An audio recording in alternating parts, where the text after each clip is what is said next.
Selamat menyaksikan.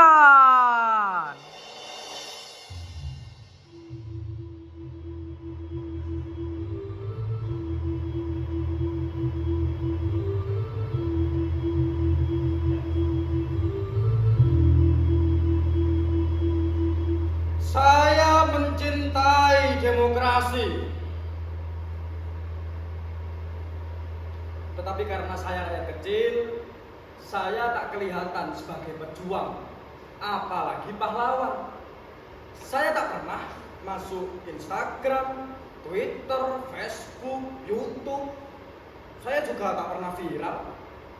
Saya hanya berjuang di lingkungan RT Tambak Oso. Maka dari itu saya hari ini live streaming, ya. Loh.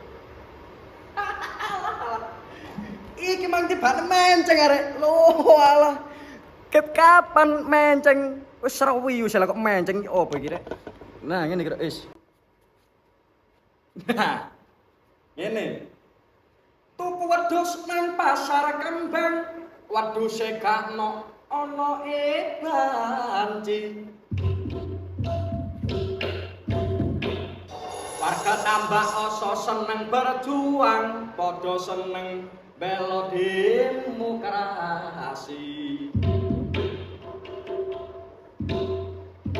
Demokrasi ngono cak sipate penting. Cak Sumali mripate mblaur, demokrasi adil dan makmur. Kira-kira ngono rek. Dadi kenapa aku saiki live streaming? Mergo aku kepengin mengungkapkan sesuatu hal tentang demokrasi. Kenapa? Mergo warga aku kabeh iki warga sing pro demokrasi.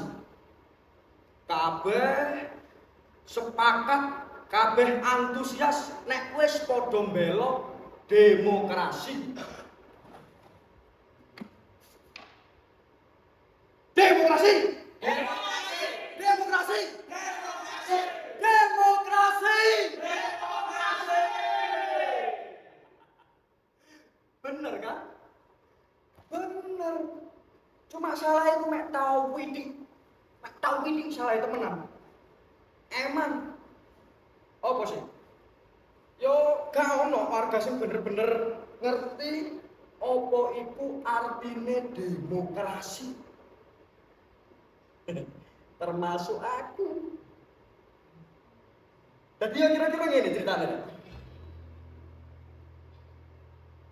Pada suatu kali, RT kami yang membentang di sepanjang jalan Gang Bubus depan mendapat kunjungan dari petugas yang mengaku datang dari kelurahan.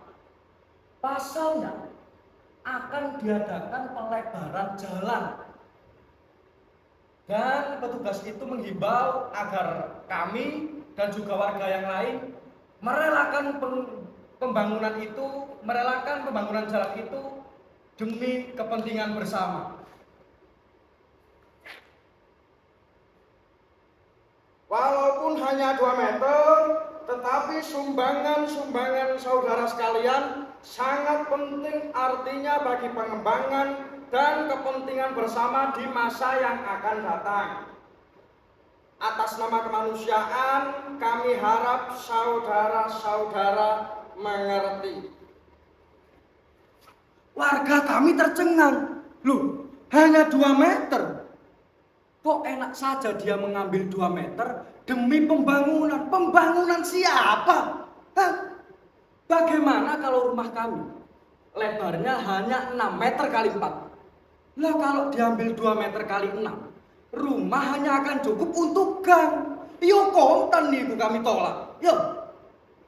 Bagaimana bisa kami hidup dalam gang dengan rata-rata 5 orang anak? Gak iso, Cak, gak iso. Tidak bisa, tidak mungkin. Soalnya masyarakat yang di sebelah sana itu semuanya adalah karyawan yang aktif di pabrik besi. Ya. Semuanya memerlukan jalan yang bisa tembus oleh kendaraan bermotor. Dengan difungsikannya gang gugus depan ini menjadi jalan yang bisa tembus kendaraan bermotor, maka mobilitas warga yang hendak berangkat ke pekerjaan maupun akan pulang bisa lebih cepat. Itu merupakan efisiensi dan efektivitas kerja. Angkutan umum dan kendaraan lain juga akan bisa masuk.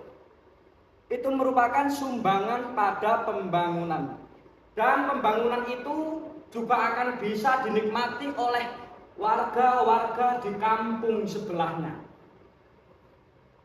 Warga kami semakin tercengang. Semakin tercengang. Bagaimana dia bisa memutuskan itu semua tentang rumah kami tanpa rembukan dengan kami? Tapi kemudian sejumlah warga dari kiri dan kanan kami berdatangan. Mereka menghimbau agar kami mengerti persoalan kami. Mereka juga mengatakan dengan sedikit pengorbanan itu, maka ratusan kepala keluarga dari kiri dan kanan kami akan tertolong. Mereka menggambarkannya sebagai perbuatan yang mulia. Setelah itu mereka mewanti-wanti. Ingat, mewanti-wanti, bukan mengancam.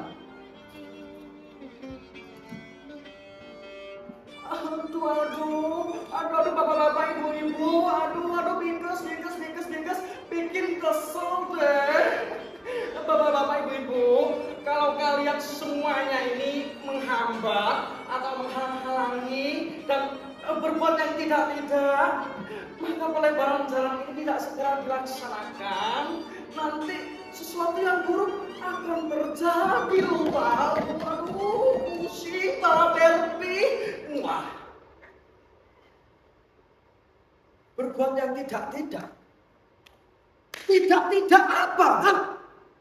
Kami ini sedang terjepit di antara kepentingan orang banyak. Belum sempat kami rapat untuk membahas itu. Penggusuran jalan itu sudah dilaksanakan. Tanpa minta izin lagi, sebuah bulldozer muncul dan menggaruk 2 meter wilayah RT kami.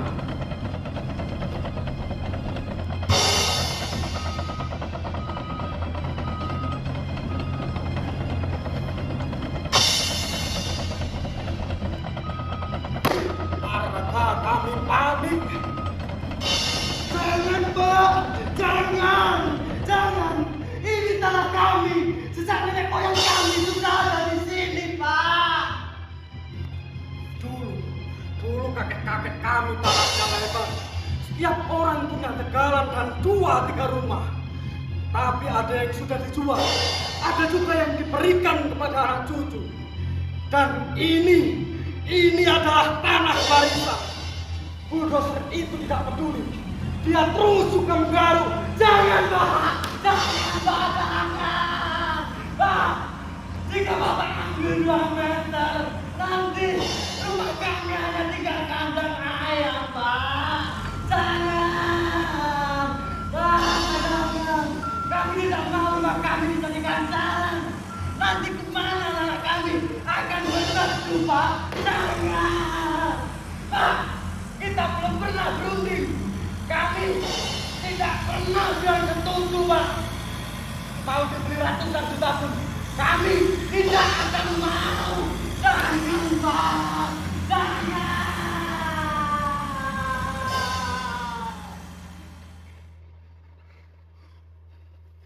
Tetapi bulldozer itu terus suka menyeruduk dengan luas.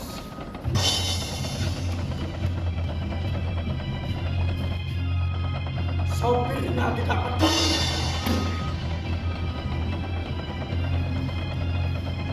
Dia terus juga mengganggu.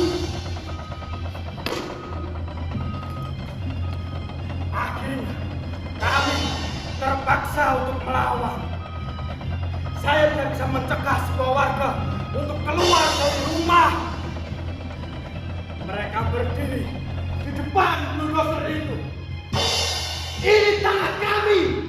Sejak nenek moyang kami sudah ada di sini. Mau dibeli ratusan juta pun kami tidak akan sudi, karena ini tanah nenek moyang kami. Anak-anak dan perempuan kami pasang di depan. Sudah itu orang-orang tua. Kemudian saya dan bapak-bapaknya. Baru kemudian bulldozer itu berhenti.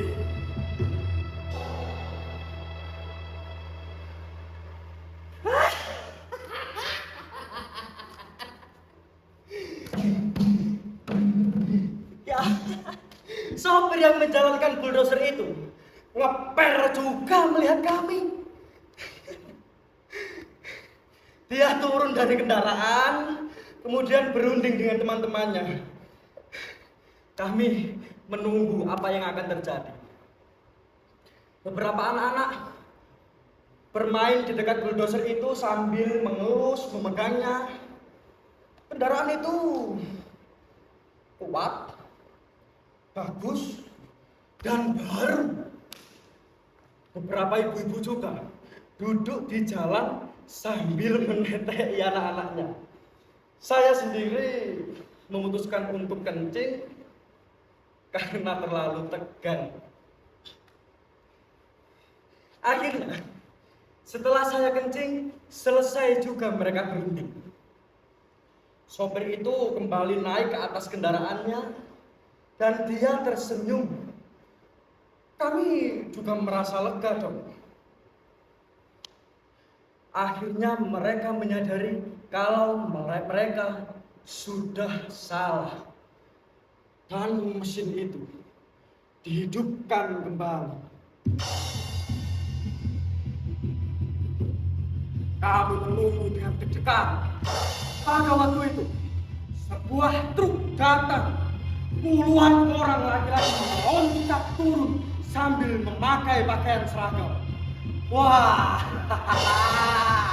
kami semua bersorak. Akhirnya aparat datang untuk melindungi rakyat.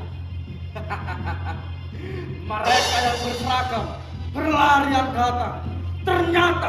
Ternyata mereka semua bukan petugas, tetapi satpam yang mau mengamankan penggarukan itu. Kami semua bingung. Akhirnya, tanpa diberi komando lagi, kami semua melawan. Anak-anak mengambil batu, kemudian melemparinya. Selamat naik meloncat ke atas bulldozer, mau menarik sopirnya. Tetapi tiba-tiba sopir itu menguluskan barang yang disembunyikannya di bawah tempat duduk dan kemudian membacok Selamat.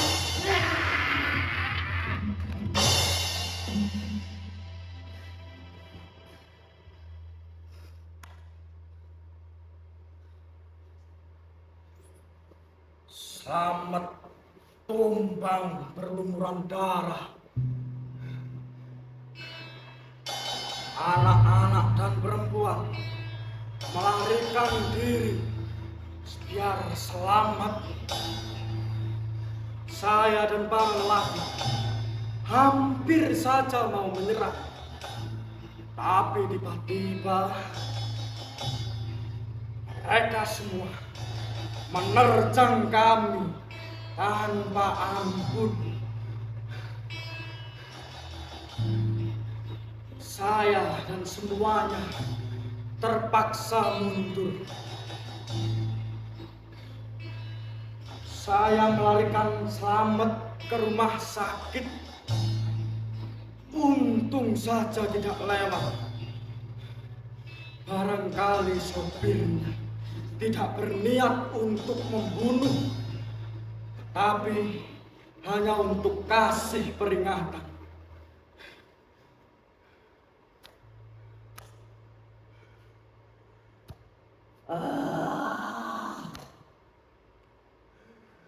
Saya bingung.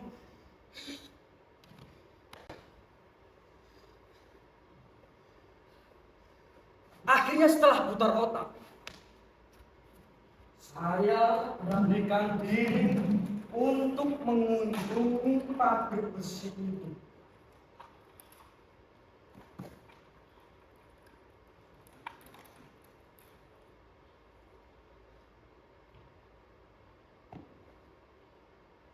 Saya mengunjungi pabrik besi untuk menemui majikan warga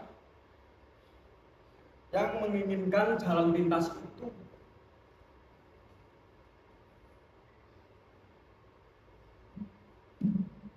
Dan saya pakai batik supaya kelihatan resmi dan sedikit dipandang.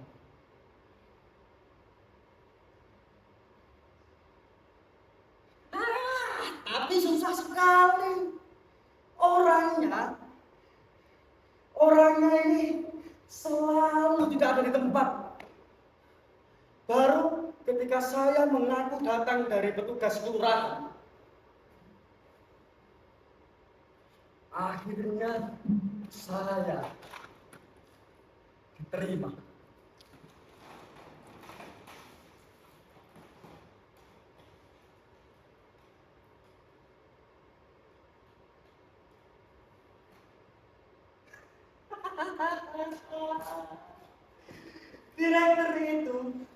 Direktur itu kaget juga setelah mengetahui saya bukan dari petugas kelurahan. Tapi saya korban dari penggusuran itu. Tapi bulldozer itu pintar, dia cepat tersenyum dan mengguncang tangan saya. Begitu saya semprot kalau kami semua tidak sudi untuk dipangkas, dia bingung. Kepalanya geleng-geleng seperti tak percaya.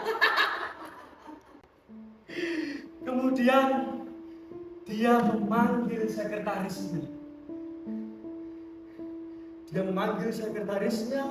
Dan berbisik-bisik.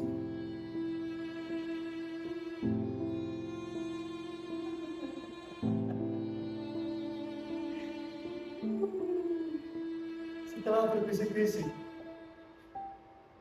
dia memandangi saya seperti orang stres. Tuhan Maha Besar.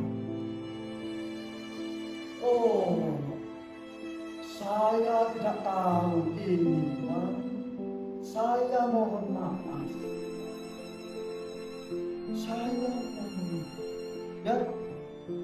Saya sudah melarang semuanya untuk tidak melakukan tindakan-tindakan pribadi atas nama perusahaan. Para karyawan juga sudah diberi uang transport. Tetapi kalau dia dan mereka semuanya menginginkan jalan pintas itu, mungkin saja itu untuk menyelamatkan uang transport mereka. Dan itu bukan tanggung jawab kami. Ya, itu bukan tanggung jawab kami. Pelebaran jalan itu juga bukan tanggung jawab perusahaan, Maka saya minta maaf. Saya mohon Bapak untuk menyampaikan rasa maaf saya kepada seluruh warga. Kata petugas tersebut, kata direktur tersebut dengan sungguh-sungguh. Saya juga tak percaya. Saya tidak mau dikibuli mentah-mentah begitu. Saya tahu dia ini hanya berpura-pura. Mulutnya yang manis, tingkah lakunya yang sopan itu tidak mampu mengelabui saya. Orang kaya raya seperti itu, berpendidikan tinggi, luas pandangannya, pasti tahu apa yang terjadi. Iya kan? Tidak mungkin dia tidak tahu apa artinya 2 meter tanah bagi kami. Iya, kalau bagi dia 200 hektar saja hanya seperti upil. 200 hektar hanya seperti upil dia. Kemudian saya sudah tidak bisa berbahasa basi lagi dengan dia. Dia menerima saya sebagai tamu yang terhormat. Di atas meja disuguhkan berbagai macam makanan dan minuman. Saya tolak.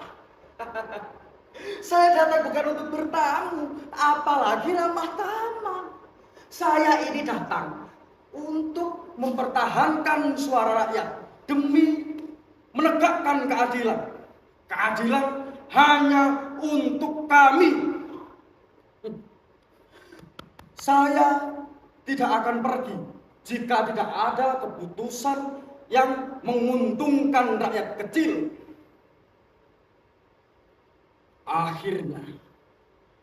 Akhirnya dia mengangguk, tanda bahwa dia sudah setuju. Saya bersorak dalam hati. Dia itu menuju ke laci, kemudian mengambil sebuah kertas. Kami bersorak. Akhirnya ternyata segala kunci itu terletak pada kegigihan. Kalau kita semua getol mengupayakan, akan berhasil juga. Tapi kemudian darah saya tersiram ketika direktur itu mengulurkan sebuah amplop coklat yang tebal. Saya langsung tidak bisa untuk bernafas.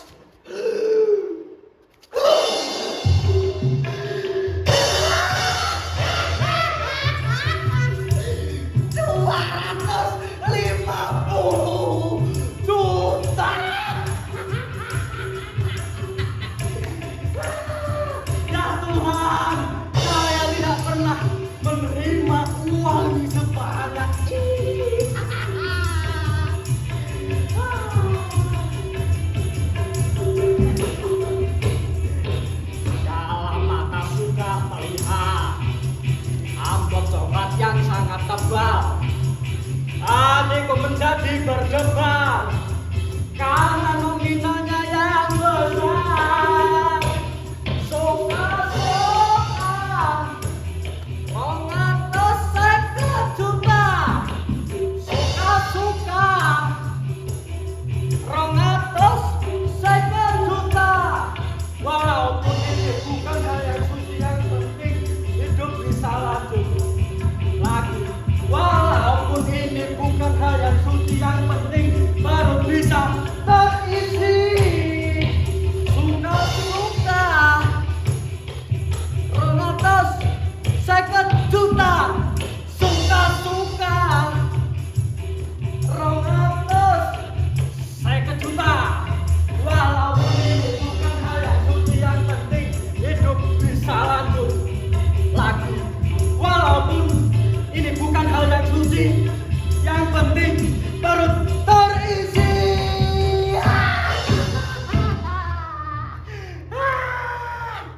Akan aku beritahu keluarga saya semuanya bahwa hari ini hidup kita sudah berubah.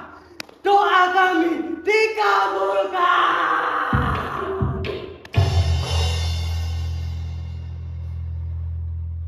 Esok harinya, ketika para warga berdatangan kembali ke rumah saya,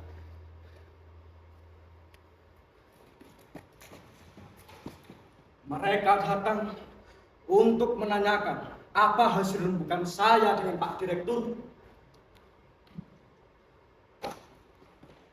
Saya memberi pejangan saudara-saudara dan warga semuanya yang sangat saya sayangi. Memang berat kehilangan dua meter dari sedikit apa yang kita punya. Berat sekali. Tetapi itu jauh lebih berat daripada kita harus kehilangan nyawa. Lagi pula Bapak Ibu, ini semua demi kepentingan kita bersama. Kita semua sudah bertekad untuk mempertahankan demokrasi, untuk membela demokrasi. Dan di dalam demokrasi yang suaranya terbanyak, mereka lah yang menang. Maka dari itu kita tidak boleh dongkol Bapak Ibu, karena kita sudah kalah. Itu konsekuensinya kalau kita semua mencintai demokrasi. Demi demokrasi, kita harus mengorbankan segala-galanya demi tegaknya demokrasi. Semua warga yang saya pimpin tidak menjawab. Seperti yang saya katakan, mereka semuanya adalah pembela demokrasi. Apapun kalau atas nama demokrasi, mereka akan memperjuangkan. Kemudian satu-satu dari mereka pergi meninggalkan tempat. Pak Bu, Pak Bu, saya belum selesai bicara Pak.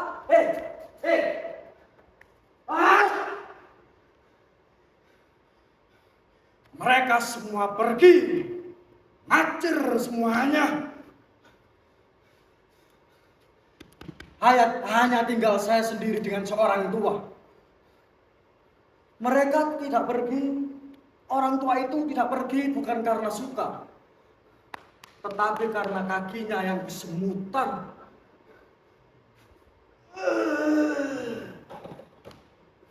Kalau memang demokrasi tidak bisa melindungi rakyat kecil, saya tidak lagi menyokong demokrasi. Saya menolak demokrasi. Sejak waktu itu, warga kampung Tambak Oso tidak ada yang peduli demokrasi. Sejak hari itu, seluruh warga membenci demokrasi. Hanya saya sendiri yang tetap berdiri di sini, teguh dan tegar, tak goyah oleh topan dan badai, tak gentar oleh panas dan hujan. Saya tetap berdiri di sini untuk mempertahankan demokrasi sampai titik darah penghabisan. Habis mau gimana lagi? Daripada diberikan kepada mereka, lebih baik diberikan kepada saya kan? Ya kan?